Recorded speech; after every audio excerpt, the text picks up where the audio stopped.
ನಮಸ್ಕಾರ ಕರ್ನಾಟಕ, ಎಲ್ರಿಗೂ ನಿಮ್ಮ ಮನೆ ಮಗ ಮನೋಜ್ ಮಾಡುವ ನಮಸ್ಕಾರಗಳನ್ನು ಹೇಳುತ್ತಾ ನನ್ನ ಯೂಟ್ಯೂಬ್ ವಿಡಿಯೋನ ಸ್ಟಾರ್ಟ್ ಮಾಡ್ತಾ ಇದ್ದೀನಿ. ಅದಕ್ಕಿಂತ ಮುಂಚೆ ಯಾರ್ಯಾರು ಮೊದಲ ಬಾರಿ ನನ್ನ ಯೂಟ್ಯೂಬ್ ವಿಡಿಯೋ ನೋಡ್ತಿದ್ದೀರೋ ಹಾಗೆ ನನ್ನ ಚಾನಲನ್ನು ಸಬ್ಸ್ಕ್ರೈಬ್ ಆಗಿ ಹಾಗೂ ಪಕ್ಕದಲ್ಲಿ ಕಾಣೋ ಬೆಲ್ ಐಕನನ್ನು ಸೆಲೆಕ್ಟ್ ಮಾಡ್ಕೊಳ್ಳಿ.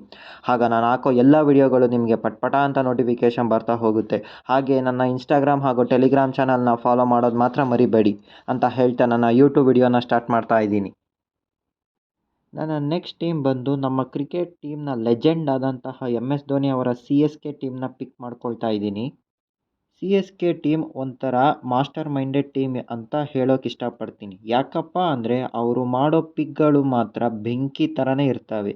ಹಾಗೆ ಅವರು ಕಡಿಮೆ ಪ್ರೈಸಲ್ಲಿನೇ ಬೆಂಕಿ ಪ್ಲೇಯರ್ಸ್ನ ಪಿಕ್ ಮಾಡ್ತಾರೆ. ಹಾಗೆ ಯಂಗ್ ಪ್ಲೇಯರ್ಸ್ನ ಕಡಿಮೆ ಪ್ರೈಸಲ್ಲಿನೇ ಪಿಕ್ ಮಾಡಿ ಅವರಲ್ಲಿರೋ ಟ್ಯಾಲೆಂಟ್ನ ತೆಗೆಯೋದ್ರಲ್ಲಿ ನಿಸ್ಸೀಮರಾಗಿದ್ದಾರೆ. CSK ಅವರು ಮೊದಲು ಮಾಡಿದ ಪಿಕ್ ಬಂದು ನಮ್ಮ ಕನ್ನಡದ ಹುಡುಗನಾದಂಥ ರಚಿನ್ ರವೀಂದ್ರನ ಪಿಕ್ ಮಾಡಿಕೊಂಡ್ರು. ಇವರು ಬಂದು ಬೇಸ್ ಪ್ರೈಸ್ಗೆ ಸಿಕ್ಕಿದ್ರು. ಅದು ಎಷ್ಟಪ್ಪ ಅಂದರೆ 1.8 CR ಕೊಟ್ಟು ಕೊಂಡ್ಕೊಂಡ್ರು. ರಚಿನ್ ರವೀಂದ್ರ ಬಗ್ಗೆ ಹೇಳಬೇಕು ಅಂದರೆ ಇವರು ಬೇಸಿಕಲಿ ನ್ಯೂಜಿಲೆಂಡ್ನ ಓಪನರ್ ಬ್ಯಾಟ್ಸ್ಮನ್. ಇವರು ಬ್ಯಾಟಿಂಗ್ ಮಾತ್ರ ಅಲ್ಲದೆ ಲೆಫ್ಟ್ ಆರ್ಮ್ ಸ್ಪಿನ್ ಬೌಲಿಂಗ್ ಕೂಡ ಮಾಡ್ತಾರೆ. ಇವರು ಚೆಪಾಕ್ ಅಂತಹ ಸ್ಪಿನ್ ಟ್ರ್ಯಾಕ್ನಲ್ಲಿ ಈಸಿಯಾಗಿ ಬೌಲ್ ಮಾಡ್ತಾರೆ ಹಾಗೂ ಸ್ಪಿನ್ ಬೌಲಿಂಗ್ಗೆ ಸರಿಯಾಗಿ ಬ್ಯಾಟಿಂಗ್ ಕೂಡ ಆಡೋ ಕ್ಷಮತೆ ಹೊಂದಿರೋ ಕಾರಣದಿಂದ CSK ಅವರು ಇವ್ರಿಗೆ ಮಣೆ ಹಾಕಿದ್ದಾರೆ.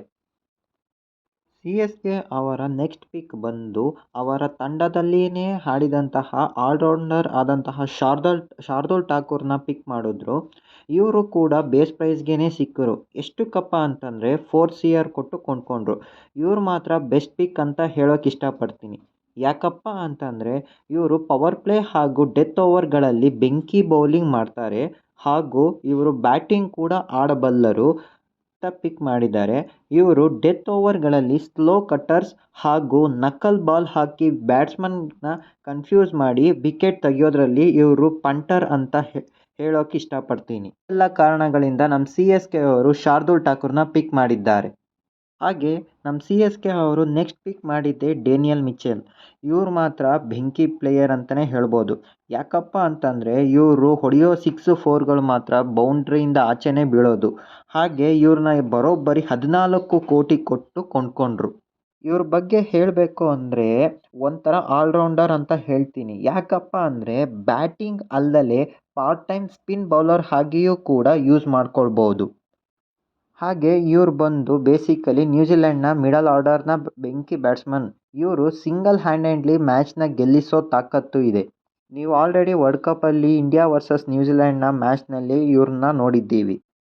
ಇವ್ರನ್ನ ಯಾಕಪ್ಪ ನಮ್ಮ CSK ಅವ್ರು ಪಿಕ್ ಮಾಡಿದ್ರು ಅಂದರೆ ನಿಮ್ಗೆ ಆಲ್ರೆಡಿ ಗೊತ್ತಿರೋದೇನೆ.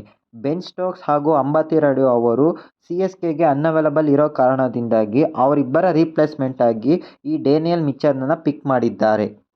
ಏನೇ ಆಗಲಿ ನಮ್ಮ CSK ಅವರು ಪಿಕ್ ಮಾಡೋದು ಮಾತ್ರ ಒಳ್ಳೊಳ್ಳೆ ಪಿಕ್ನೇ ಮಾಡ್ತಾರಪ್ಪ.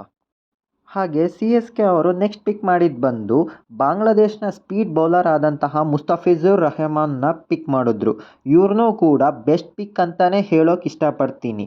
ಎಷ್ಟಕ್ಕಪ್ಪ ಇವ್ರನ್ನ ಪಿಕ್ ಮಾಡಿದ್ರು ಅಂದರೆ 2 CRಗೆ ಪಿಕ್ ಮಾಡಿದ್ರು. ಇವ್ರನ್ನ ಯಾಕಪ್ಪ ಪಿಕ್ ಮಾಡಿದ್ರು ಅಂದರೆ ಹೋದ ವರ್ಷ CSK ಅವರು ಶ್ರೀಲಂಕಾದ ಪತಿರಾಣ ಮೇಲೆ ಭಾರಿ ಡಿಪೆಂಡ್ ಆಗಬೇಕಾಗಿ ಬಂತು. ಸೊ ಇದರಿಂದ CSK ಅವರು ಡೆತ್ ಬೌಲಿಂಗ್ನ ಎಕ್ಸ್ಪರ್ಟ್ ಆದಂತಹ ಮುಸ್ತಫಿಜುರ್ ರಹಮಾನ್ನ ಪಿಕ್ ಮಾಡಿದ್ರು. ನನ್ನ ಪ್ರಕಾರ ಇವರು ಕೂಡ ಬೆಸ್ಟ್ ಪಿಕ್ ಅಂತಲೇ ಹೇಳೋಕೆ ಇಷ್ಟಪಡ್ತೀನಿ. ಹಾಗೆ CSK ಅವರು ನೆಕ್ಸ್ಟ್ ಪಿಕ್ ಮಾಡಿದ್ದೇ ಬಂದು ಸಮೀರ್ ಅಂತ. ಇವ್ರನ್ನ ಪಿಕ್ ಮಾಡಿದ್ರು. ಎಷ್ಟಕ್ಕಪ್ಪ ಅಂದರೆ 8.4 CR ಕೊಟ್ಟು ಇವ್ರನ್ನ ಪಿಕ್ ಮಾಡಿದ್ರು. ಇವ್ರ ಬಗ್ಗೆ ಹೇಳಬೇಕು ಅಂದರೆ ಬೇಸಿಕಲಿ ಇವರು ಉತ್ತರ ಪ್ರದೇಶನ ಮೀರತ್ನವರು. ಇವ್ರನ್ನ ಯಾಕಪ್ಪ ಪಿಕ್ ಮಾಡಿದ್ರು ಅಂದರೆ ಇವರು ಕೂಡ ಬ್ಯಾಟಿಂಗ್ ಹಾಗೂ right arm off break bowling ಮಾಡೋ ತಾಕತ್ತು ಹೊಂದಿರೋ ಕಾರಣದಿಂದಾಗಿ ಇವ್ರನ್ನೂ ಕೂಡ ಪಿಕ್ ಮಾಡಿದ್ರು. ನನ್ನ ಪ್ರಕಾರ ಹೇಳಬೇಕು ಅಂದರೆ ಇವ್ರು ಕೂಡ ತುಂಬ ಅಂದರೆ ತುಂಬ ಓವರ್ ಪ್ರೈಸ್ ಆಯಿತು ಅಂತ ನನ್ನ ಪರ್ಸ್ನಲಿ ಅನ್ನಿಸ್ತಿದೆ. CSK ಅವರು ಲಾಸ್ಟ್ ಪಿಕ್ ಮಾಡಿದ್ದು ಬಂದು ಅವಿನಾಶ್ ರೋವ್ ಅಂತ ಪಿಕ್ ಮಾಡಿದ್ರು. ಇವರು ಕೂಡ ಬೇಸ್ ಪ್ರೈಸ್ಗೆ ಪಿಕ್ ಆಗೋರು. ಎಷ್ಟಕ್ಕಪ್ಪ ಅಂದರೆ 20 lakhsಗೆ ಪಿಕ್ ಮಾಡಿದ್ರು. ಇವರು ಒಂಥರ ಬ್ಯಾಕಪ್ ಪ್ಲೇಯರ್ ಆಗಿಯೇ ಪಿಕ್ ಮಾಡಿದ್ರು. ಸೊ ಇದು ಬಂದು ನಮ್ಮ CSK ಅವರ ಪಿಕ್ಗಳು. ನಿಮಗೆ ಇದರಲ್ಲಿ ಯಾವುದು ಇಷ್ಟ ಆಯಿತು ಅಂತ ಕಮೆಂಟ್ ಬಾಕ್ಸ್ನಲ್ಲಿ ಕಮೆಂಟ್ ಮಾಡಿ. ಸೊ ಇಷ್ಟೊತ್ತು ಬಂದು ಸಿ ಎಸ್ ಕೆ ಅವರ ಪಿಕ್ಗಳ ಬಗ್ಗೆನೇ ಡಿಸ್ಕಸ್ ಮಾಡಿದಾಯಿತು. ಇನ್ನೇನಿದ್ರು ಸಿ ಎಸ್ ಕೆ ಅವರ ಪ್ರಾಬಬಲ್ ಪ್ಲೇಯಿಂಗ್ 11 ಬಗ್ಗೆ ಡಿಸ್ಕಸ್ ಮಾಡೋದೇ ಇರೋದು. ಸಿ ಎಸ್ ಕೆ ಅವರ ಪ್ರಾಬಬಲ್ ಪ್ಲೇಯಿಂಗ್ 11 ಈ ಥರ ಇರುತ್ತೆ ಅಂದ್ಕೊಳ್ತೀನಿ.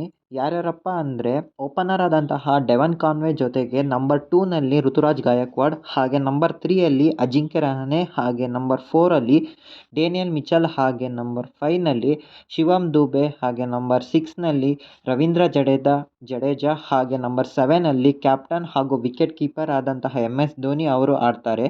ಹಾಗೆ ನಂಬರ್ 8ಅಲ್ಲಿ ಆಲ್ರೌಂಡರ್ ಆದಂತಹ ಶಾರ್ದೂಲ್ ಠಾಕೂರ್, ಹಾಗೆ ನಂಬರ್ 9ನಲ್ಲಿ ದೀಪಕ್ ಚಹರ್, ಹಾಗೆ ನಂಬರ್ 10ನಲ್ಲಿ ಸ್ಪಿನ್ನರ್ ಆದಂತಹ ಮಹೀಶ್ ತೀಕ್ಷಣ ಆಡ್ತಾರೆ. ಹಾಗೆ ನಂಬರ್ 11ನಲ್ಲಿ ಪತಿರಾಣಾ ಅಥವಾ ಮುಸ್ತಫಿಜುರ್ ರೆಹಮಾನ್ ಆಡಬಹುದು. ಹಾಗೆ ಇಂಪ್ಯಾಕ್ಟ್ ಪ್ಲೇಯರ್ ಆಗಿ ತುಷಾರ್ ದೇಶಪಾಂಡೆ ಅಥವಾ ಸಚಿನ್ ರವೀಂದ್ರ ಅವ್ರನ್ನ ಆಡಿಸ್ತಾರೆ ಅಂತ ಅಂದ್ಕೊಳ್ತೀನಿ. ಸೊ ಇದು ಬಂದು ಚೆನ್ನೈನ ಪ್ರಾಬಬಲ್ ಪ್ಲೇಯಿಂಗ್ 11. ನಿಮ್ಮ ಪ್ಲೇಯಿಂಗ್ 11ನ ಕಮೆಂಟ್ ಬಾಕ್ಸ್ನಲ್ಲಿ ಕಮೆಂಟ್ ಮಾಡಿ. ಹಾಗೆ ಈ ವಿಡಿಯೋನ ಇಲ್ಲಿಗೆ ಮುಗಿಸ್ತಾ ಇದ್ದೀನಿ. ನಮಸ್ಕಾರ ಕರ್ನಾಟಕ. ಸೊ ಇದು ಬಂದು ಇಲ್ಲಿವರೆಗಿನ ನ್ಯೂಸ್ಗಳು.